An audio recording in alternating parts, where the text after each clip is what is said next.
রিনা, এত রাত পর্যন্ত কোথায় ছিলে? আর ওই ছেলেটাকে? আমার মান সম্মান কিচ্ছু তুলে না। চুপ করো। মান সম্মান ধরে জল খাও। অপদার্থ কোথাকা। জানো ওকে? তোমার মতো 10,000 টাকা বেতন পায় কর্মচারী নয়। ও Ramen Chowdhury, steel factory manager. Rakesh Haldar. ওর বেতন শুনলে তোমার চোখ আকাশে উঠে পড়বি।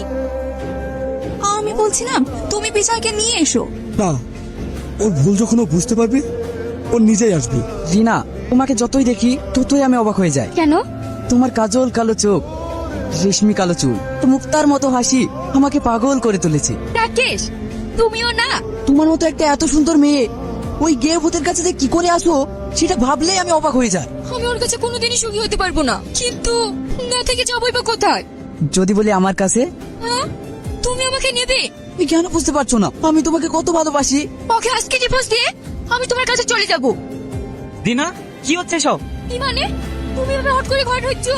তোমার কোনো কমন সেন্স নেই? না না, কমন সেন্স আমার নেই, সব আছে তোমার। তাই তো একটা পরপুরুষকে ঘরে ডেকে লীলা করছো। কাকে পরপুরুষ বলছো? ওটা আমার স্বামী।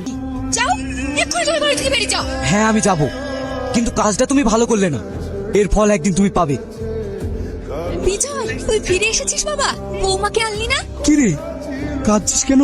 ড্যাড, তুমি যা বলেছো আমি রিনাকে চিনতে ভুল করেছি ড্যাড। ঠিক আছে, ফ্রেশ হয়ে বিশ্রাম করগা। না ড্যাড, আমি অনেক বিশ্রাম করেছি। আর না, আমি এক্ষুনি অফিসে যাব।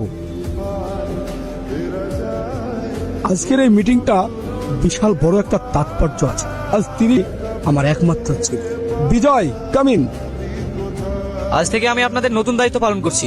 আপনাদের সুবিধা অসুবিধা আমাকে জানাবেন। এ তো বিজয়। বিজয় তাহলে রমেন চৌধুরীর একমাত্র ছেলে। আপনারাই হলেন এই কোম্পানির মা বাবা। আপনারা চাইলে কোম্পানি বড় করতেও পারেন, আবার ধুলোর সঙ্গে মিশিয়ে দিতেও পারেন। কাল এই কোম্পানিতে আমি ঢুকেছিলাম, সব জায়গায় হয়তো যেতে পারিনি, কিন্তু যতটুকু দেখেছি এই সতের মধ্যে কিছু অসৎ মুখ লুকিয়ে আছে। সেই সব জানোয়ারদের মুখোশ খুলে দেবো। ইন্সপেক্টর সেন। হ্যাঁ sir. Manager Rakesh and Suman, তোমরা এখানে এসো। এই স্টিল কোম্পানির 1.5 কোটি টাকা তসমাসের অপরাধে আমি তোমাদের দুজনকে গ্রেফতার করলাম। Sir, sir.